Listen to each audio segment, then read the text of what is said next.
This is an open meeting under section 19.81 to 19.98 of the Wisconsin State Statutes.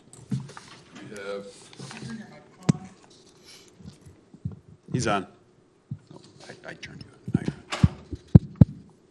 We'll do it again. This is an open meeting under section 19.81 to 19.98 of the Wisconsin State Statutes. You have 3 months worth of meeting minutes to review and or approve.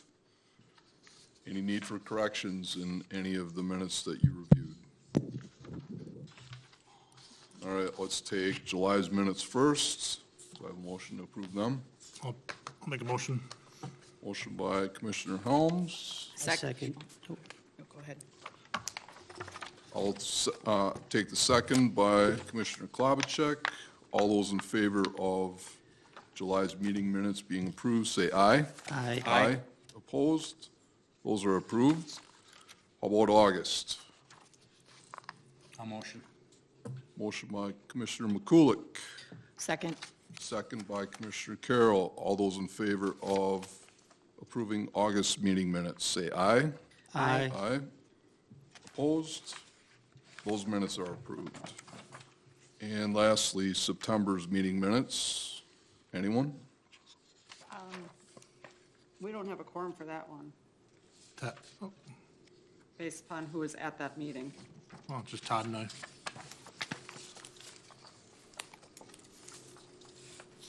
That's why we couldn't approve August, because the people who were at the August meeting, there weren't enough people, 4 people at the August meeting. Wasn't it because of Dan Hummel? We had quorum last month, but We Dan- did, but the same people that were there last month aren't here this month. Okay. I'm following you. So, Sarah, are you of the opinion that we cannot approve since it's only Commissioner Helms and I? I don't know, I just thought that was the reason that we could not approve the August minutes last month, because the people that were there last month weren't enough people that were at the August meeting. And I took it as, because we had quorum, but Dan Hummel wasn't officially a part, and that's why we couldn't approve July and August. So Yeah. I guess it's a matter of, The president, Interpretation. Well, should we approve them, and if we need to do it again, Yep. I'll make a motion to approve. A second. I'll make a note and ask Ian, I guess.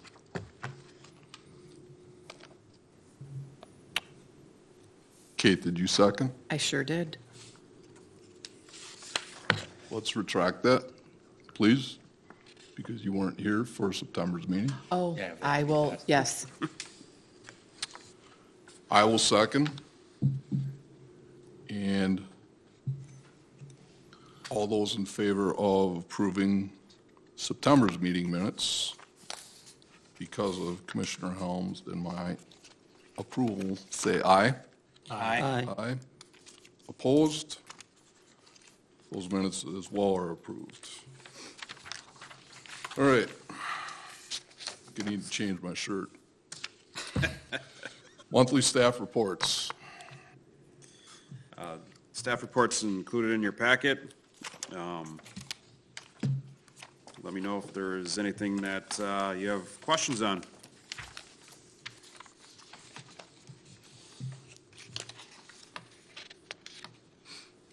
Just a general summary with respect to attendance at Vets Aquatics. Looks like we're down about 800 or so in comparison, August to August. Yes. That would be about right. Okay?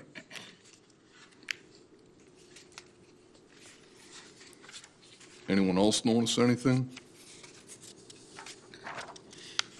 There's a big difference from 21 to 22 for Signacast as well. Almost double. Swim lessons was the big chunk, it looks like.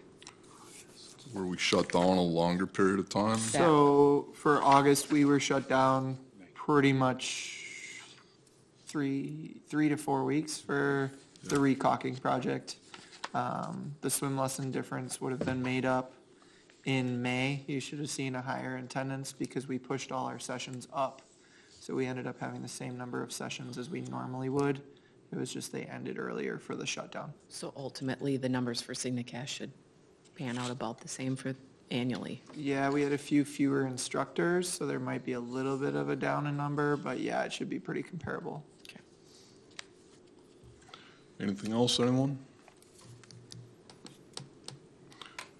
All right, any communication or correspondence come in, Randy? None. No appearances or public comments, no old business. Under new business administration, we have an executive summary regarding the Buck Skinners and the rental policy.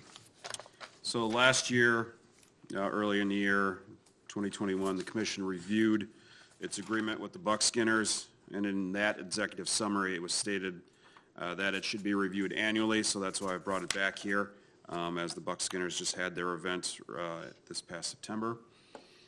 Just a little bit of background from that executive summary. The previous decision made was considering that if we charge them full price, that could range anywhere from $2,300 to $1,170 that we could be charging them, but the agreement was a donation of $1,000. The Buck Skinners are not making revenue to cover that higher charge, and staff recommends keeping the donated gift of $1,000 from the Buck Skinners for 2023. Any questions or comments on the executive summary?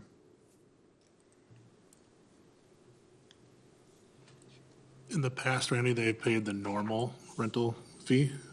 So previous to the $1,000, they made a $500 donation, which was, they did that for years. Correct me if I'm wrong on that, Sarah. And then this body reviewed it back in, I want to say, February of 2021, sorry, not 2001, where Mike Herman had put together a lengthy executive summary, did a really good job of putting background information together. Attendance had been down. Obviously, it took a hit from COVID as well.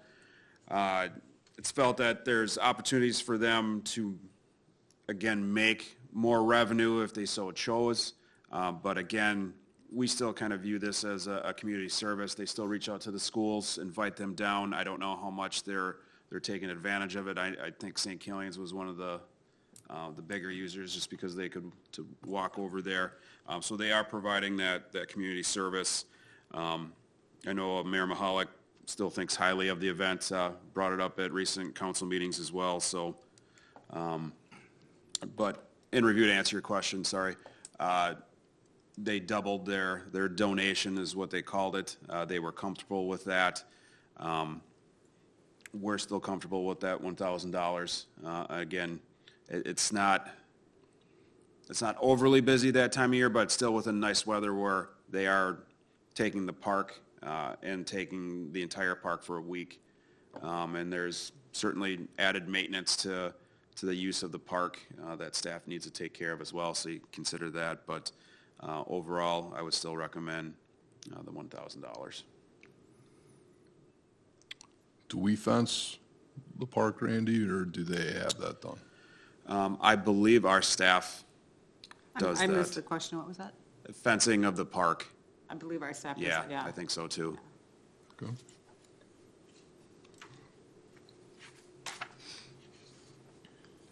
So that donation will cover the extra maintenance for our staff.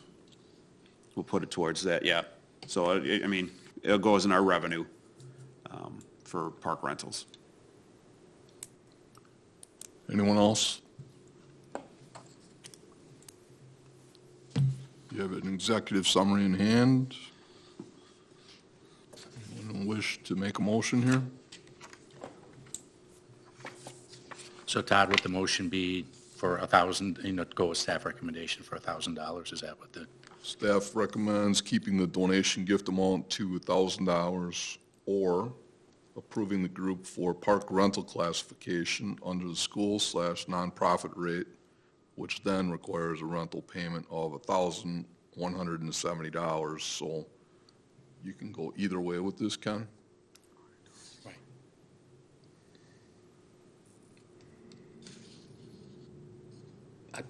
I think I would just personally stick with the staff recommendation, so $1,000 sounds, $170 is, No. All right, so we have motion by Commissioner McCulick Yes, sir. to approve staff's recommendation for accepting the donation gift of $1,000 for this park rental. I'll second the motion. Second by Commissioner Klobuchar. Any other discussion? Questions or comments? There being none, all those in favor of approving staff's recommendation, say aye. Aye. Opposed? Motion carries. Thank you, everyone. All right, rec programs and activities. We have the Halloween Hoopla coming up. So Halloween Hoopla is coming up on Wednesday, October 26th. It is from 6 to 6:45. It is still a free program. Hopefully we can, get a bunch of people in. We are still looking for some volunteers, both as costume judging and to run the games. So if anyone's interested or have anyone that they know of, that'd be great. I'll throw in there that we've always invited our commissioners to come be judges. It's a quick half hour, get there about 6:15, we'll be done with you by 6:45. Melanie will be organizing you on how to judge, and we've had commissioners do it in the past. I know Commissioner Troller has done it, Commissioner Hoffman. I can't speak for this body because I haven't been here, so. Know the invite's out there for you. All right, thank you. And we have a craft event as well. So we have the glow-in-the-dark pumpkin craft. It is a kids craft that is on Saturday, October 15th. It is sold out, but we are accepting wait lists. We do have 2 more craft days coming up before Christmas, so we do have a couple more that are coming up. But otherwise, Cheryl does a great job, and she is looking forward to doing more. That's Cheryl Burns, one of our full-time taxi drivers. She also runs these activities for us. Excellent. Under adult and youth sports, we have the Adult Volleyball League registration report. So fall is about halfway through now. Winter just opened up last week. Registration runs until October 27th. We do start again on November 7th for that next league for winter. All the information has been sent out to all the past captains, and we're already getting phone calls with interest in joining for the leagues.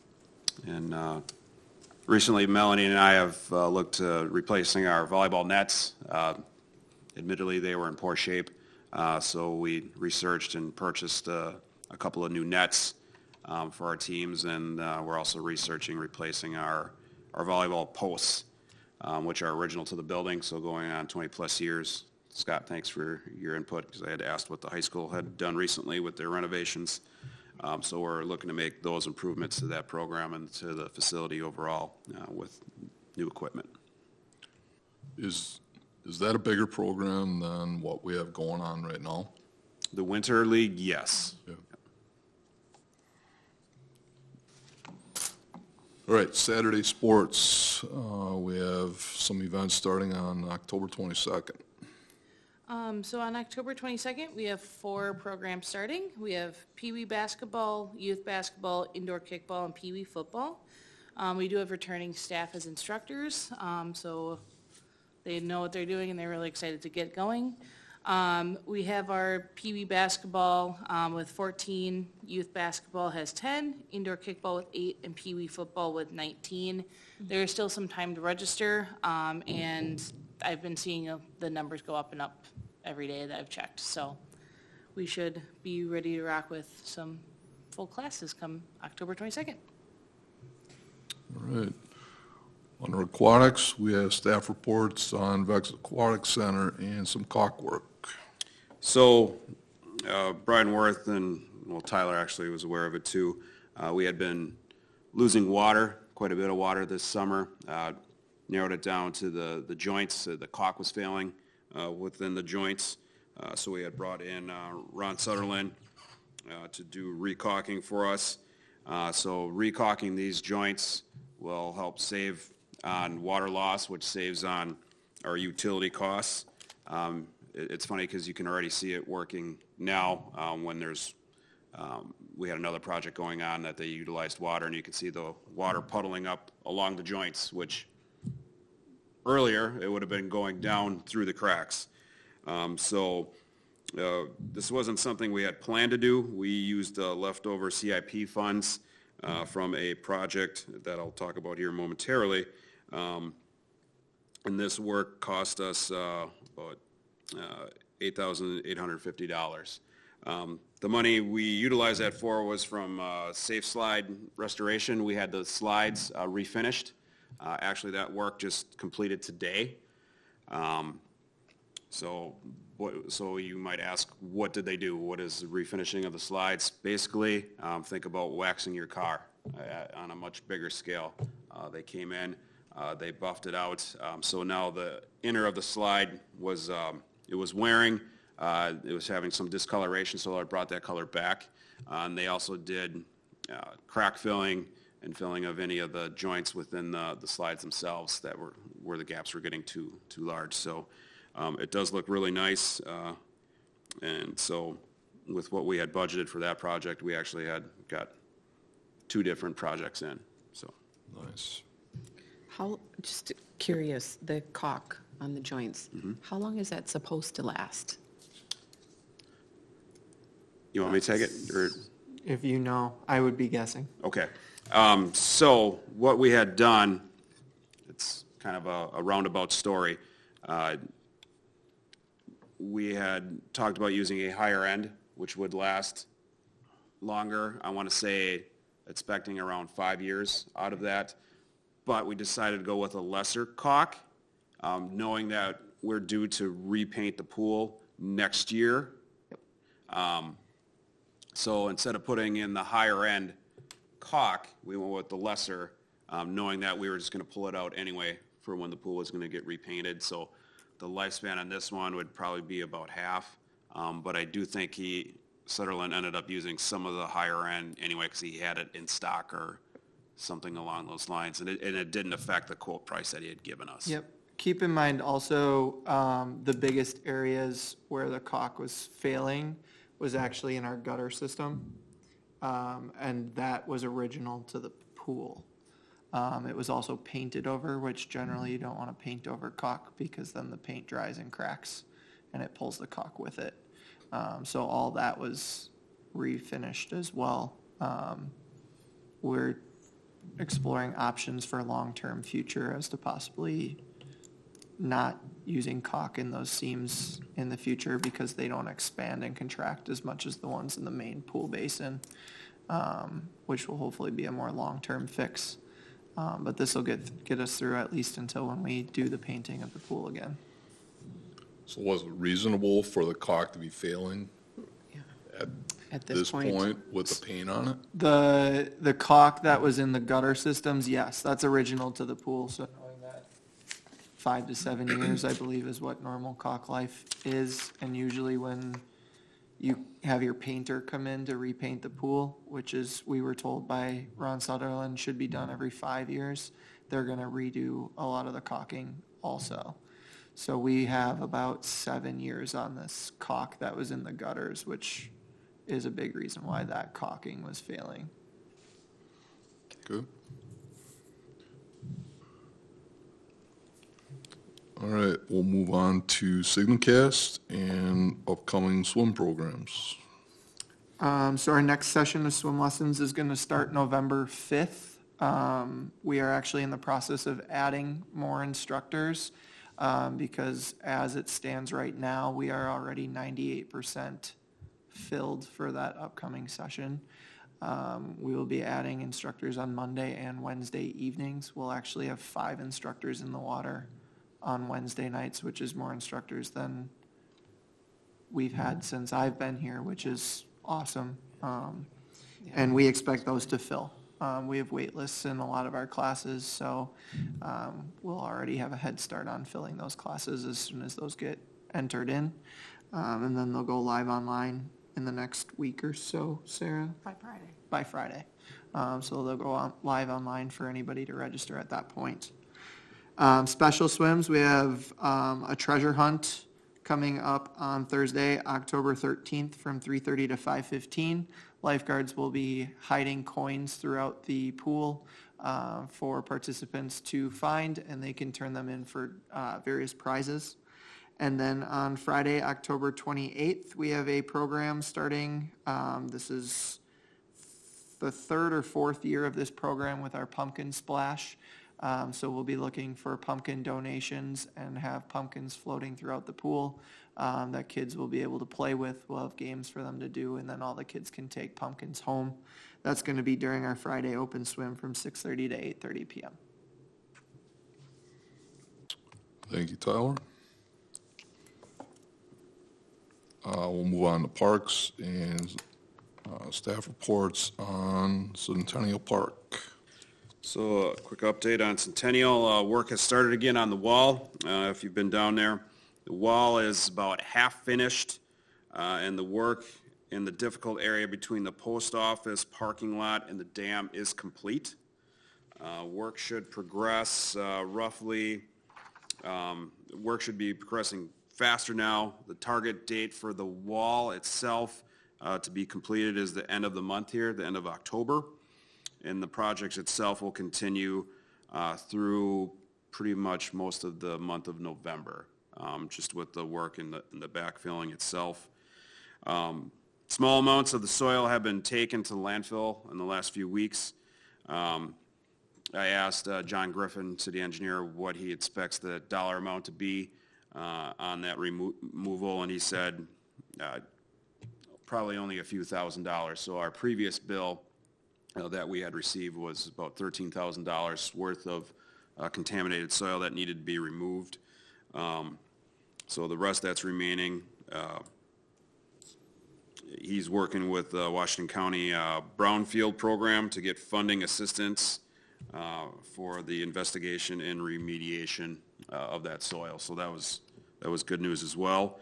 As far as work on the park itself, namely the pavilion, bids are due this Thursday at 2 p.m. We'll be having a bid opening. John Griffin will be leading that. I, of course, will be there. And we're looking to have contracts executed by early November. So that way, whoever comes in, if they want to start pouring the foundation prior to the frost and the freeze happening, to just get a head start on that work for this year. Any questions or comments?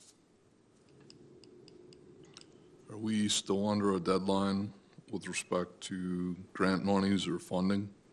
So not with that project. That would be the Cdbg grant, which I would talk about in the next item here. Okay.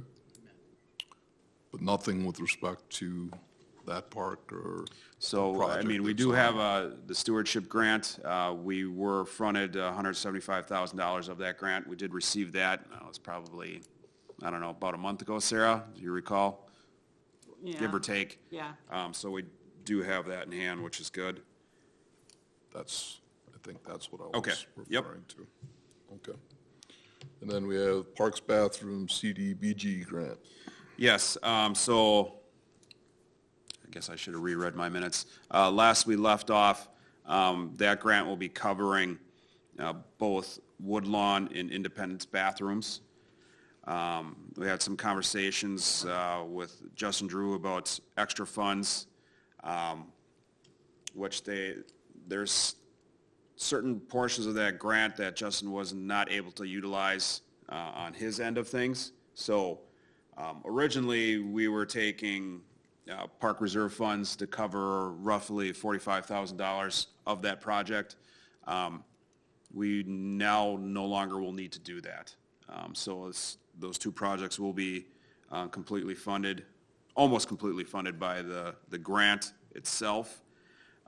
We had talked about trying to get the walking path back in there underneath the grant as well. That will not happen. That'll just be part of the bidding process. So John has been working with the contractor, getting signatures. We do have a pre-construction meeting scheduled for Tuesday with Hassinger.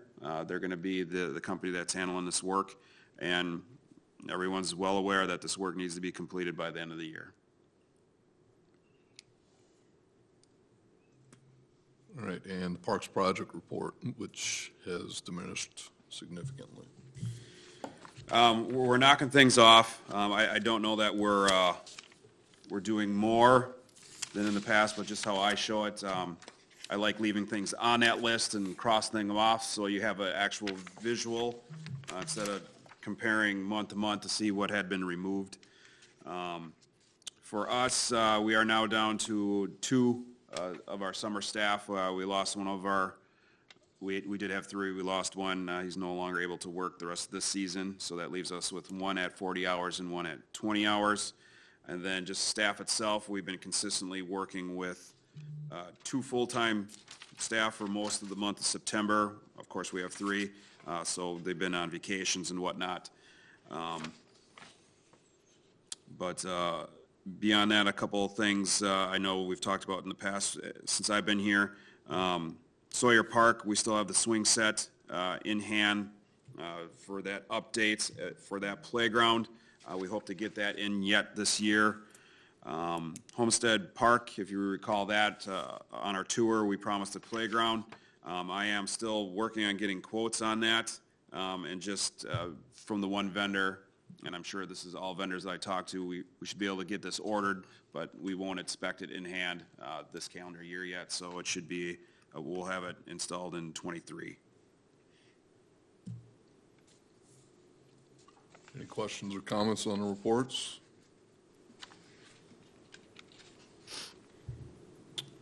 Can you briefly explain what's up with the shims on the Burn Park Bridge? So the Burn Park Bridge has some settling on either end where it meets the,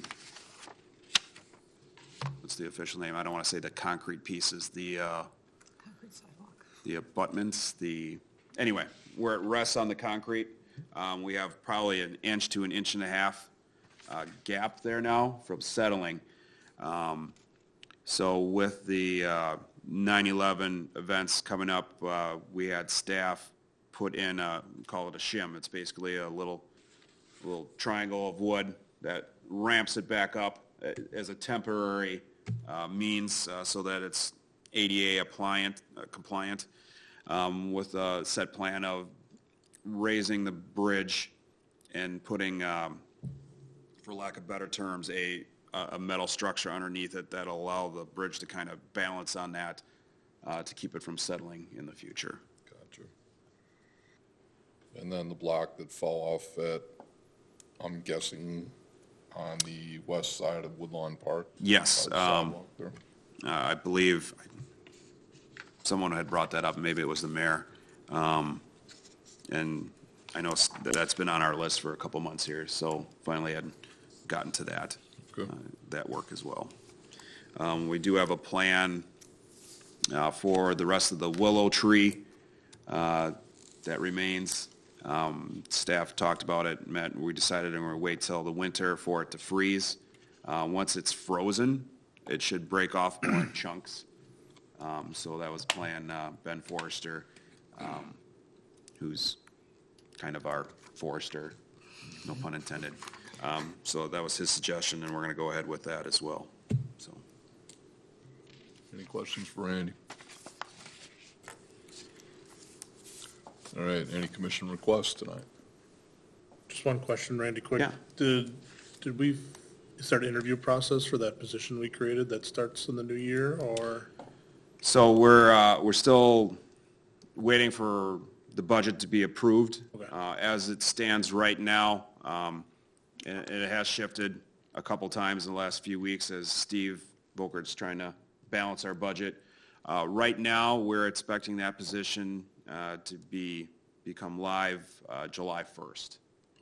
So instead of having it January 1st as a cost-saving maneuver, both that position, there's also a position they're adding in engineering. Those will both become July 1st right now. else? I do have an additional announcement to make. This will be Tyler's last meeting with us.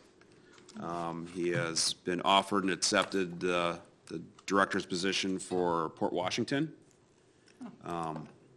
It was a good opportunity for him. Tyler did promise me when I came on board, hey, I'm looking forward to working with you for a few years. He lied to me. No, I'm actually very happy for Tyler with his family situation. He lives in Grafton. This will make his home life a little more convenient. And he was able to help them out this summer as well a little bit when they were transitioning. So he had offered his services, so he had kind of gotten his foot in the door there. But I was really looking forward to working with Tyler. I was been very impressed with how professional and how much he's grown since I was previously here. We were only together for probably about a year, but it was noticeable, his leadership, his knowledge, how he reacted and worked with the other staff. So he'll be very difficult to replace. That said, we're beginning to advertise for his position. So if you know anybody in aquatics and fitness, please share and pass that along. But this will be the last you see of Tyler. Can't say it better than Randy said it. You've done a lot of great things for us, Tyler, and we're forever grateful. So, thank you. Yeah, congratulations, Tyler. That's awesome. Thank you. It's been a pleasure. I can't speak highly enough about the team in Hartford. It was a super difficult decision. I'm still having a hard time. Every once in a while, I kick myself for moving on, but I am excited about the new opportunities. I feel ready, and it is, like Randy said, echoing just a great situation for me and my family. So thank you all for your support over the last 5.5 years, and I know great things are still to come, and good luck with everything. Good luck, Tyler. Yeah. Thank you. course. Thank you. All right, anything else tonight? Then I'd look for a motion to adjourn. I'll make a motion. Motion by Commissioner Carroll, I'll second. second by Commissioner McCulick. All in favor of adjournment, say aye. Aye. Opposed? We are adjourned.